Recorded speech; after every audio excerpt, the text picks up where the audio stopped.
ब्राह्मणों के गांव में तुम यादव होकर के, चमार होकर के यहाँ भागवत कहने आए हो? अरे बाल काट दे। और जो परीक्षित बना था, परीक्षित की मैडम से इन्होंने मूत्र बोले, भाभी आप अपना मूत्र ले आओ। उसे मूत्र से हमारे ऊपर छिड़का इन्होंने।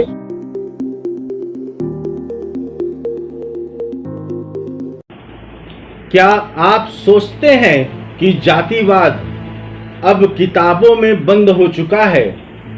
क्या आप मानते हैं कि आधुनिक भारत अब बराबरी का समाज बन चुका है? तो फिर इस वीडियो को देखिए और सोचिए, क्या हम वाकई 2025 में रह रहे हैं या फिर हम अब भी वही हैं जहां इंसान की पहचान उसके नाम और उसके जाति से होती है। नमस्कार, स्वागत है आपका ऑनलाइन बुलेटिन में। मैं हूं आपके साथ सचिन खुदशाह और आप देख रहे हैं ऑनलाइन बुलेटिन। ये कहानी उत्तर प्रदेश के इटावा जिले की है। उत्तर प्रदेश का इटावा जिला, जहां एक शूद्र कथावाचक को सिर्फ इसलिए अपमानित किया गया, पीटा गया, उसके बाल काटे गए और उस पर एक महिला का पेशाब फेंका गया क्योंकि वह यादव था, शूद्र था। जी हां, सुनने में असंभव लग सकता है, लेकिन यह भारत की वही जमीन है जहां एक जाति आज भी इंसान की कीमत तय करती है। 23 जून 2025 इटावा जिले के दानरपुर गांव में श्रीमद् भागवत कथा का आयोजन हुआ था। शूद्र मुकुटमणि यादव और उनके सहयोगी शूद्र संत सिंह यादव को वहां कथा पढ़ने के लिए बुलाया गया था। शाम होते ही वातावरण में जो भक्ति थी वह अचानक हिंसा में बदल गई।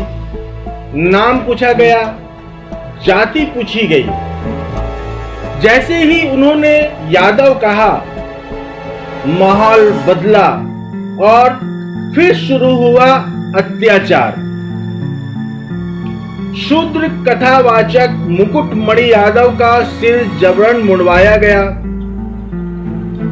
उसकी शिखा काट दी गई, जाति सूचक गालियों की बौछार हुई और सबसे अमानवीय शुद्धिकरण के नाम पर एक ब्राह्मण महिला का पेशाब शूद्र कथावाचक मुकुटमणि यादव के ऊपर छिड़का गया। सोशल मीडिया पर वायरल हो रहे वीडियो में आप साफ देख सकते हैं, एक आदमी को पकड़कर जबरदस्ती उसका सिर मुड़वाया जा रहा है। पास खड़े लोग ठहाके लगा रहे हैं, कुछ चिल्ला रहे हैं, चमार कभी ब्राह्मण नहीं बन सकते। एक महिला से जबरन पैर छुआने की कोशिश की गई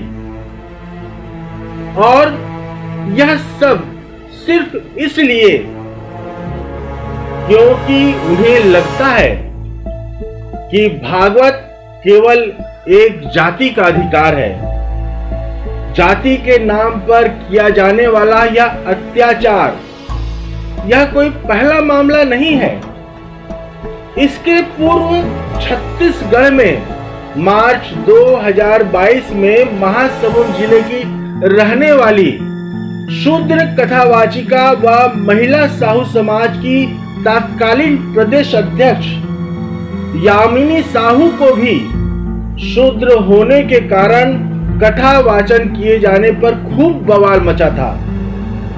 शूद्र यामिनी साहू एक कथावाचक है, गायत्री परिवार से जुड़ी हुई हैं।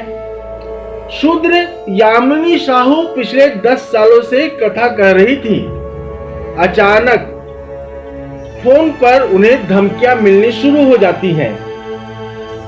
यामिनी साहू शूद्र है, व्यास मंच पर बैठकर भागवत नहीं कर सकती हैं, एक गैर ब्राह्मण को व्यासपीठ पर बैठकर कथा कहने का अधिकार नहीं है। जाकर मुजरा करो। यह मामला तब भी सुर्खियों में था और देश भर में खूब बवाल मचा था। अब एक बार फिर जातिवाद अपना सिर उठा रहा है। शूद्र कथावाचक मुकुटमणि यादव के सहयोगी शूद्र संत सिंह यादव के शब्द थे, मैं पहले शिक्षक था। मोदी सरकार की नीतियों ने स्कूल बंद करवा दिए। अब मैंने भागवत कथा करना शुरू किया, लेकिन मुझे वहां भी मेरी जाति ने नहीं छोड़ा। जब यह मामला वायरल हुआ, वीडियो सोशल मीडिया पर वायरल होना शुरू हुआ, तो इटावा पुलिस ने इसका संज्ञान लिया। एसएसपी ब्रजेश कुमार श्रीवास्तव ने मामले में 4 आरोपियों की गिरफ्तारी की पुष्टि की है। गिरफ्तार आरोपियों में आशीष, उत्तम, प्रथम उर्फ मनु और निक्की के नाम शामिल है। सभी आरोपियों को जेल भेजने की कार्यवाही हो चुकी है। लेकिन आप सोचिए, क्या 4 गिरफ्तारियां उस अपमान का जवाब है जो किसी की आत्मा को छलनी कर चुकी है? 2025 में जब हम चंद्रयान भेज रहे हैं, जब हम दुनिया को डिजिटल इंडिया दिखा रहे हैं, तब उत्तर प्रदेश के गांवों में कोई शूद्र कथावाचक सिर्फ इसलिए प्रताड़ित होता है क्योंकि वो यादव है, शूद्र है। हमने कितनी बार सुना है जातिवाद खत्म हो गया है, अब सब बराबर हैं। लेकिन क्या ऐसा वाकई है? क्या ब्राह्मण का मूत्र किसी शूद्र यादव को शुद्ध कर सकता है? या यह सोच ही सबसे बड़ी अशुद्धि है जो इस देश की आत्मा को गंदा कर रही है?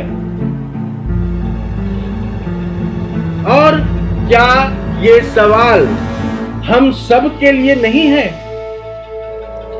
कथावाचक बनने की होड़ क्यों मची है?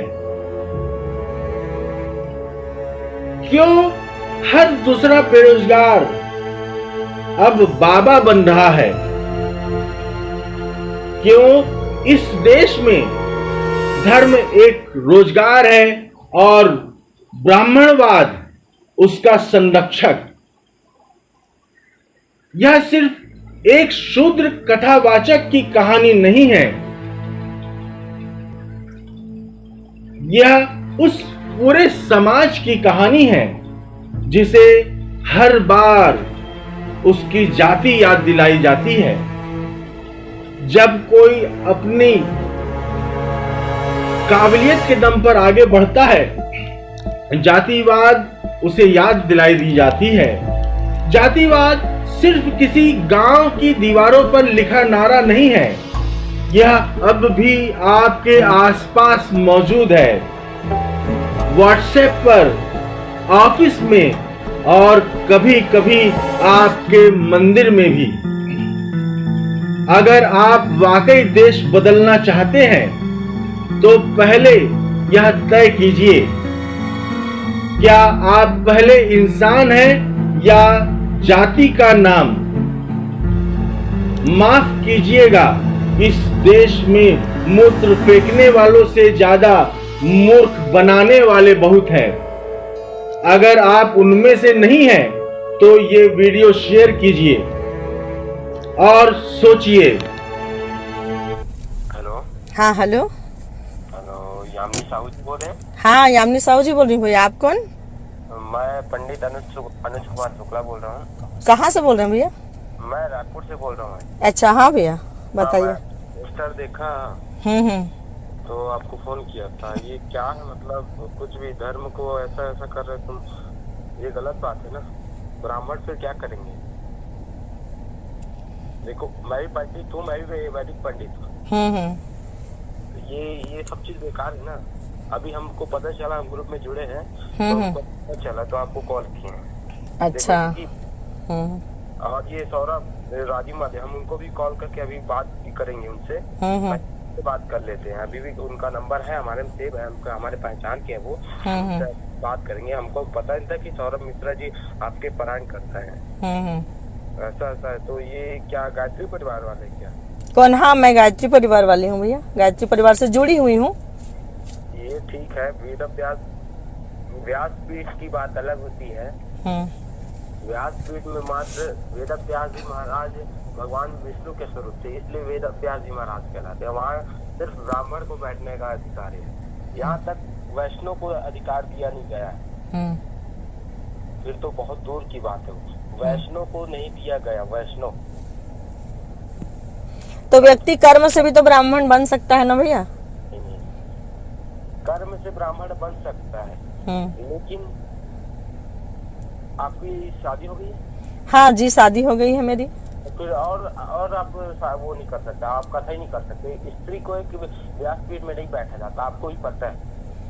तो आपके समाज भी तो बहुत सारी स्त्रियां बैठती हैं, और वेदों का अधिकार तो है भैया। ऋग्वेद के 10वें मंडल में आप देखिए कि महिलाएं भी ऋषिका हैं उसमें। अरे है, लेकिन आप शादीशुदा हो, ये मत भूलिए। तो लोपामुद्रा भी तो अगस्त मुनि की पत्नी थी, वो भी तो शादीशुदा थी। भारती देवी मंडन मिश्र की पत्नी थी। तो और समाज आगे बढ़ गया है भैया, और परिवर्तनशील समाज है ना। और हाँ, मैं कर रही हूँ तो ज्ञान ही दे रही हूँ, कोई गलत बात नहीं कर रही हूँ ना, किसी को मैं भड़का नहीं रही हूँ, है ना। सुनो मेरी बात, अच्छी बात है, ज्ञान देना अच्छी बात है, ठीक है। लेकिन व्यासपीठ में बैठ के मत दीजिए ना ज्ञान। वहाँ पे अपमान हो रहा है, वहाँ पे ब्राह्मणों का अपमान हो रहा है। अब 4 लोग देखेंगे तो क्या कर, देखो ये आज कोई भी भागवत करने लग गया, कोई भी कहीं बढ़ जाता है, क्या है ना क्या है भाई, स्पष्ट बताया गया है भाई। सूत जी भी पुराणों के वक्ता थे, जो कि ब्राह्मण नहीं है। देखो मैं बता रहा हूँ, फर्स्ट बात हो, वेद व्यास जी और सूत जी से अपनी तुलना मत करो। वो कहाँ और हम कहाँ। नहीं तो उनकी तुलना जाति की बात हो रही है ना भैया। तो आज के परिप्रेक्ष्य में जो भी भगवताचार्य हैं, उनकी तुलना भी जो उस व्यास से नहीं की जा सकती, न मेरी तुलना सूत जी से नहीं की जा सकती। सूत जी, मैं इतना केवल बताने का प्रयास कर रही हूँ कि सूत जी ब्राह्मण नहीं थे, और उनको मतलब इसके माध्यम से मैं ये बताना चाह रही हूँ कि पुराणों का अधिकार सबको है, ये बताने की प्रयास कर रही हूँ मैं, है ना। पुराणों का अधिकार सब चीज में है, लेकिन पुराणों का अधिकार जो उसका करने का अधिकार मात्र ब्राह्मण को है। ऐसा नहीं है भैया, अब समय बदल रहा है। और जब वो नकली पंडित बन के गांव में व्यास की सीट पे बैठा है, देख ले उसका चेहरा बदल लिया। ये देखा, देखो जी, ये तिवारी आई जब मनु के बन के, और चमार है, और यहाँ कर रहा हूँ भागवत।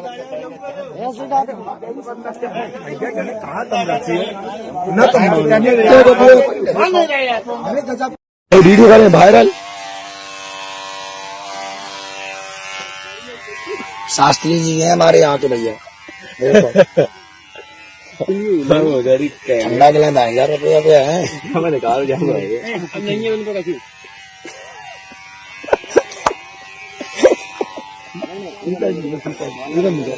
जी देखो और क्या सबके नहीं। ब्राह्मणों के गांव में तुम यादव होकर के, चमार होकर के यहाँ भागवत कहने आए हो। रात भर इन्होंने बहुत टॉर्चर किया सर, यहाँ तक कि हमारे बाल काट दे। और जो परीक्षित बना था, परीक्षित की मैडम से इन्होंने मूत्र बोले, भाभी आप अपना मूत्र ले आओ।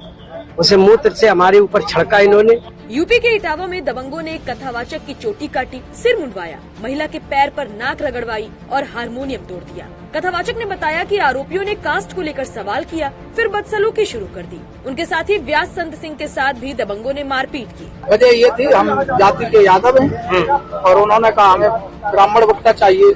तो मैंने कहा ये तो तुम पहले सोच लेते। चोटी हमारी काटी, पहले हमारे आचार्य जी की काटी, फिर हमारी चोटी काटी और बजरंगबली के जयकारे लगाए। कथावाचकों का कहना है कि उनकी जाति की वजह से उनके साथ बदसलूकी इनने कितनी मेहनत कराई, इन पे तो कराए लो, सब अमन मारे चारू पंजन पे। बिल्कुल। निकाल के मार अरे ये मणि मुकुट महाराज है, गंगा दामन है कि अपनी चुटिया कटा के जा रहे हैं अभी।